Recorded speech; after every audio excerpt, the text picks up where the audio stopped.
കാല് കൊടുത്ത് ഓടിക്കുമ്പോഴേ ആ ഒരു സൗണ്ട് കൂടുതൽ വരും, വണ്ടി റബ്ബർ ബാൻഡ് എഫക്റ്റ് നല്ല ഫീൽ ചെയ്യും. ഓക്കെ, അതൊക്കെ അതിൻ്റെ സ്വഭാവമാണ്. നമസ്കാരം, ഇത് MG ഹെക്ടറാണ്, ഹെക്ടർ പ്ലസ് ആണ്.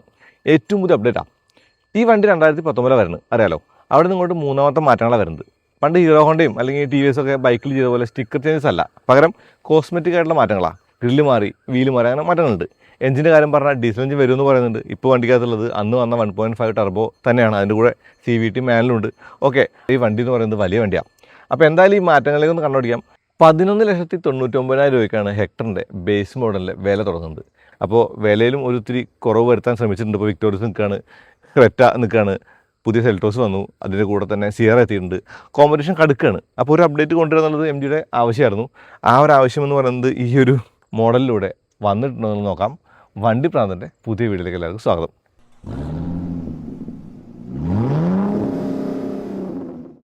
ഒറ്റ നോട്ടത്തിൽ MG ഹെക്ടർ BMW ഓർമ്മിപ്പിക്കും. അതെങ്ങനെയെന്നല്ലേ, BMW ഗ്രില്ല് ഇങ്ങനെ വളർന്ന് അഗ്ലിയായി മാറി. പക്ഷേ MG ഹെക്ടറിൻ്റെ ഗ്രില്ല് വളരുന്നുണ്ട്. ഇനി എവിടേക്ക് വളരാനാണ്? എന്തായാലും വലിയ ഗ്രില്ലാണ്, പിയാനോ ബ്ലാക്ക് ഫിനിഷും ഈ ഒരു ക്രോം ഇൻസെറ്റൊക്കെ ഉള്ള വലിയ ഗ്രില്ലാണ്. 360 ക്യാമറ കാണാം. അഡാസിലുള്ള വണ്ടിയാണ്. ലൈറ്റുകൾ മാറ്റമില്ല, DRL മാറ്റമില്ല, ബോണറ്റ് ഷെല്ല് മാറ്റില്ല. ഇവിടെ എന്താണ് പ്രകടമായ വ്യത്യാസം? അത് ഗ്രില്ലാണെന്ന് പറയാം. ഇവിടെ വശങ്ങളിൽ മാറ്റമായിട്ടൊന്നും പറയാനില്ല. ഈ അലോയിലിൻ്റെ ഡിസൈൻ മാറിയിട്ടുണ്ടെന്നുള്ളതാണ്. ഈ പുതിയ ഡിസൈൻ കണ്ടോ അലോയിലിൻ്റെ? ഇതാണ് MG ഹെക്ടറിൻ്റെ ടർബോ പെട്രോൾ എഞ്ചിൻ. 143 പീസ് പവറും 250 ന്യൂട്ടൺ മീറ്ററുള്ള എഞ്ചിൻ്റെ കൂടെ നമ്മുടെ അടുത്തുള്ള വണ്ടിക്ക് CVT ആണ്. CVT ഗിയർ ബോക്സുള്ള ഓട്ടോമാറ്റിക്കാണത്. മുന്നിലെ പോലെ തന്നെ പിന്നിലെ ബമ്പറിന് മാറ്റങ്ങളുണ്ട്, അല്ലെങ്കിൽ അത് മാത്രമാണ് മാറ്റം. ഞാൻ സിയറയുടെ വീഡിയോയിൽ പറഞ്ഞിരുന്നു, പൊന്തി നിൽക്കുന്ന ലൈറ്റുള്ള വണ്ടിക്ക് താഴെ ഒരു ലൈറ്റ് വേണമെന്ന്. ഹെക്ടറിനാണ് ആ ലൈറ്റ് ഉള്ളതെന്ന്. ഹെക്ടറിൻ്റെ ലൈറ്റ് അതാ, ഈ ലൈറ്റാണ് കേട്ടോ. ഇത് 7 സീറ്ററാണ്. 2, 5 ഇവിടുത്തെ 2 സീറ്റ്. ഈ 2 സീറ്റും മടക്കിയിട്ടേക്കാണ് കണ്ടോ. അപ്പോൾ 5 സീറ്റ് കോൺഫിഗറേഷനിലും ഹെക്ടറായിട്ട്, ഇവിടെ 7 സീറ്ററിൽ ഹെക്ടർ പ്ലസ് ആയിട്ട് ഈ വണ്ടി വാങ്ങാൻ പറ്റും. ഇതിന് AC കളേഴ്സൊക്കെ ഉണ്ട് പിന്നിൽ. ഇൻറ്റീരിയറിൻ്റെ കളർ തീം മാറി. ഈ ഡാഷ്ബോർഡിൻ്റെ ഒരു കളർ തീം മാറി. ഈ ഇൻസൈഡിൻ്റെ കളർ മാറി. കാണാൻ ഭംഗിയുണ്ട്. വലിയ സീറ്റാണ്, അതിൽ മാറ്റങ്ങളില്ല. സ്റ്റിയറിങ്ങിലോ അല്ലെങ്കിൽ വേറൊരു കാര്യത്തിലും മാറ്റങ്ങളില്ല. സ്ക്രീനിൽ കുറച്ചുകൂടി മാറ്റങ്ങൾ വന്നു. എന്ന് വെച്ചാൽ ഗസ്റ്റർ കൺട്രോൾ വന്നിട്ട് നമ്മൾ വിരലുകൊണ്ട് നീക്കുമ്പോൾ AC മാറ്റാനും, ഹലോ, നമ്മൾ 2 വിരലുകൊണ്ട് ഇങ്ങനെ ഫാനിൻ്റെ സ്പീഡ് കൂട്ടാം, ഫാനിൻ്റെ സ്പീഡ് കുറയ്ക്കാം. മുകളിലേക്ക് ആക്കി കഴിഞ്ഞാൽ നമുക്ക് ടെമ്പറേച്ചർ മാറ്റാം, ടെമ്പറേച്ചർ കൂട്ടാം. ഇനി 3 വിരലാണെങ്കിൽ കഥ മാറി. 3 വിരലാണെങ്കിൽ റേഡിയോ അല്ലെങ്കിൽ മോഡിലേക്ക് മാറാം. 3 വിരൽ മുകളിലേക്ക് താഴേക്ക് ആകുമ്പോൾ നമുക്ക് മ്യൂസിക്കിൻ്റെ വോളിയം കാര്യങ്ങളും കൂട്ടാം. അപ്പോൾ അങ്ങനെയുള്ള കാര്യങ്ങളൊക്കെ വന്നിട്ട് ഈ സ്ക്രീൻ എന്ന് പറയുന്നത് MG ഹെക്ടർ വന്നപ്പോൾ ഉള്ള USP യൂണിക് സെല്ലിംഗ് പോയിൻ്റ് ആയിരുന്നു. അതിപ്പോൾ മാറ്റങ്ങളില്ലാണ്ട് തുടരുകയാണ്, അല്ലെങ്കിൽ കുറച്ചുകൂടി കൂടിയ സ്ക്രീനായിട്ട് മാറി എന്നുള്ളതാണ്. ഇതിനകത്ത് ഡിവൈസ് മാനേജ്മെൻറ്റ്, ക്ലൈമറ്റ് അങ്ങനെയുള്ള കാര്യങ്ങളൊക്കെ ഉൾപ്പെടുത്തിയിട്ട് സെറ്റിങ്സിനകത്ത് നമുക്ക് കാണാൻ പറ്റുക. അഡാസിൻ്റെ കാര്യങ്ങളാണ് പറയാനുള്ളത്. അപ്പോൾ വേറെ ഒന്നും കാര്യമായിട്ട് പറയില്ല, മാറ്റങ്ങളില്ല. ഇപ്പോൾ ഡാഷ്ബോർഡിൻ്റെ മാറ്റങ്ങളും അല്ലെങ്കിൽ ഈ പറഞ്ഞ ചേഞ്ചസും മാത്രമേ ഉള്ളൂ. ഇവിടുത്തെ ഈ കൺസോൾ കണ്ടില്ലേ, ഇതിനകത്ത് USB-C പോർട്ട് ഇല്ല എന്നുള്ളത് ഒരു പോരായ്മയായിട്ട് തുടരുകയാണ്. 2026 നമ്മൾ കിടക്കുമ്പോഴും USB-C പോർട്ട് ഇല്ലാത്തൊരു വലിയ SUV വന്നു എന്ന് പറയുമ്പോൾ അതൊരു മോശം കാര്യമായിട്ട് തോന്നി. അത് മാറ്റാമായിരുന്നു അല്ലെങ്കിൽ വരുത്താമായിരുന്നു എന്നുള്ളതാണ്. കാരണം വയർലെസ് ചാർജിങ് അടക്കം എല്ലാമുള്ള ഒരു വണ്ടിയാണിത്. ഇവിടെ വെന്റിലേറ്റർ സീറ്റിൻ്റെ ഫംഗ്ഷൻ കാണാം. ESP സ്വിച്ച് ഇവിടെ നിന്ന് മാറി ഇവിടേക്ക് വന്നിട്ടുണ്ട്. അത് മുമ്പ് മാറിയതായിരുന്നു. മാക്സിമം AC ഉണ്ട്. ഇലക്ട്രിക് പാർക്ക് ബ്രേക്കാണ്. റിയർ ACക്കുള്ള സ്വിച്ച് കാണാം. ഇത് ഹെക്ടർ പ്ലസ് ആണ് എന്നുള്ളതാണ്. പിന്നെ ക്ലസ്റ്ററിൽ മാറ്റം വന്നിട്ടില്ല. ഇവിടെ കൊടുത്ത കുഞ്ഞു കുഞ്ഞ് ഇൻസൈഡുകൾ കൊള്ളാം. ഒരു ഫേക്ക് പിയാനോ ബ്ലാക്ക് ഫിനിഷൊക്കെ ഉണ്ട്. എനിക്ക് സീറ്റ് ഇഷ്ടപ്പെട്ടു എന്നുള്ളതാണ്. ഓട്ടോ ഡെമിങ്ങിലെ മെറും കാര്യങ്ങളൊക്കെ തന്നെ വണ്ടിക്കുണ്ട്. സൺറൂഫ് പനോരമിക്കാണ്, അതൊക്കെ കാര്യമായിട്ട് പറയാം. അതൊക്കെ ഉള്ളതാണ്. ആംബിയൻറ്റ് കളർ മാറുന്നു ഈ വണ്ടിക്കുള്ളതാണ്. അതൊക്കെ MG ഹെക്ടറിൻ്റെ മുഖമുദ്രകളാണ്. ഈ ഹെക്ടറിൻ്റെ ഏറ്റവും വലിയ ഗുണം എന്ന് പറയുന്നത് സ്പേസ് തന്നെയാണ്. അത് അന്നും ഇന്നും എന്നും അങ്ങനെ തന്നെയാണ്. പിൻസീറ്റിൽ നമുക്ക് ലാവിഷായിട്ട് ഇരിക്കാനുള്ള സ്ഥലമുണ്ട്. കൂടെ അതിൻ്റെ റൈഡ് ക്വാളിറ്റി നല്ലതാണ്. അപ്പോൾ യാത്ര ചെയ്യാനും നല്ല ഒരു വണ്ടി എന്ന നിലയ്ക്കാണ് ഹെക്ടറിനെ കാണാൻ പറ്റുക. ഈ മാറ്റങ്ങളിൽ കാര്യമായിട്ടൊന്നും പറയാനില്ല. അപ്പോൾ സീറ്റ് നമുക്ക് മുന്നോട്ടും ആക്കാം എന്നുള്ളത് പിന്നിലെ ആ ഒരു സീറ്റിലേക്കുള്ള സ്പേസ് കൂട്ടാൻ വേണ്ടിയിട്ടുള്ളൊരു കാര്യമായിട്ട് കാണാം. പിന്നിലെ AC ആ പാനൽ നമുക്ക് പുതുതായിട്ട് കാണാം. അത് മുന്നേ ഉണ്ടായിരുന്നു. ഞാൻ പറഞ്ഞത് ഈ ഒരു വീഡിയോ പറയുമ്പോൾ പറയേണ്ട കാര്യങ്ങളായിട്ടാണ്. ആംബ്രസ്റ്റ് ഉണ്ട്, കപ്പ് ഹോൾഡർ ഉണ്ട്, എല്ലാം ഉണ്ട്. ഓക്കെ, ഏരിയ ആയിട്ടുള്ളൊരു വണ്ടിയാണ്, ഹെഡ് റൂമുള്ള വണ്ടിയാണ്, തൈ സപ്പോർട്ടുള്ള വണ്ടിയാണ്, ലെഗ് റൂമുള്ള വണ്ടിയാണ്. അതൊക്കെ അങ്ങനെ തന്നെ തുടരുകയാണ്. ഈ തേർഡ് റോയിലേക്ക് കയറാനുള്ള ഒരു ഈസിനെസ് നോക്കിയേ, ഇങ്ങനെ. എന്നിട്ട് ഇവിടെ ആ AC-യുടെ ഫാനിൻ്റെ സ്വിച്ച് അവിടെ കൊടുത്ത് കണ്ടോ, ആ വെൻറ്റുകളും കണ്ടോ. ഇതാണ് തേർഡ് റോയുടെ സീറ്റ് എന്ന് പറയുന്നത്.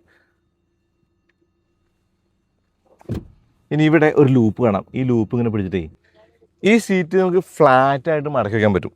അതായത് ഈ സീറ്റിൻ്റെ ബേസ് കണ്ടോ, അതിങ്ങനെ പൊക്കി വെച്ച് കഴിഞ്ഞാൽ ഇത് നമുക്ക് ശരിക്കും അങ്ങ് മടക്കി വെക്കാം. ഇങ്ങനെ മടക്കി വെച്ചാൽ എല്ലാ സീറ്റും ഫ്ലാറ്റാക്കിയിട്ടാലേ നല്ല ബൂട്ട് സ്പേസ് ഉണ്ട്.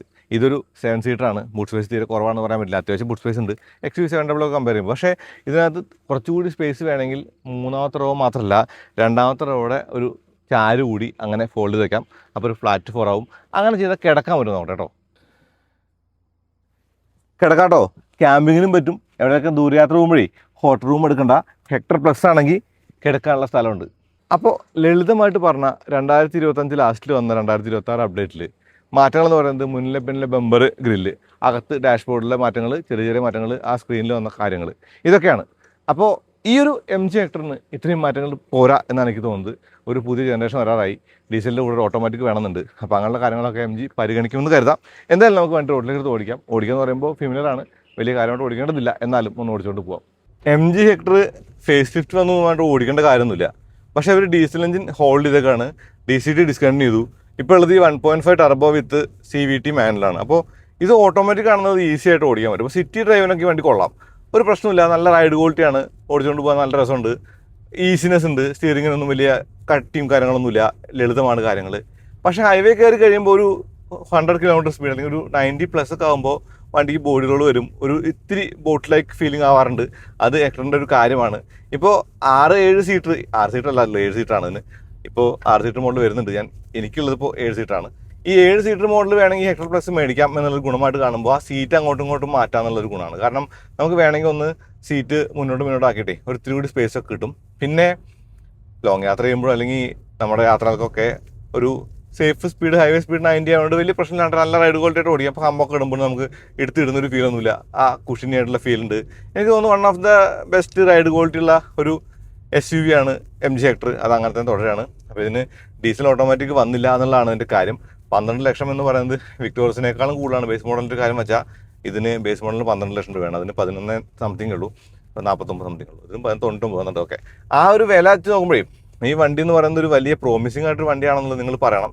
ഹെക്ടറിന് 2019 MG ഇന്ത്യയിലേക്ക് കൊണ്ടുവരാൻ പറ്റി, ഇന്ത്യയിലൊരു നല്ല ഒരു തുടക്കം നൽകാൻ പറ്റി, കുഴപ്പമൊന്നുമില്ല. അതങ്ങോട്ട് കണ്ടിന്യൂ ചെയ്യുന്നുണ്ടോയെന്ന് വെച്ചാൽ ഒരിത്തിരി ഒരു ഏജ് ഓവർ ആയിട്ടുണ്ട് ഡിസൈൻ എന്ന് പറയുമ്പോൾ.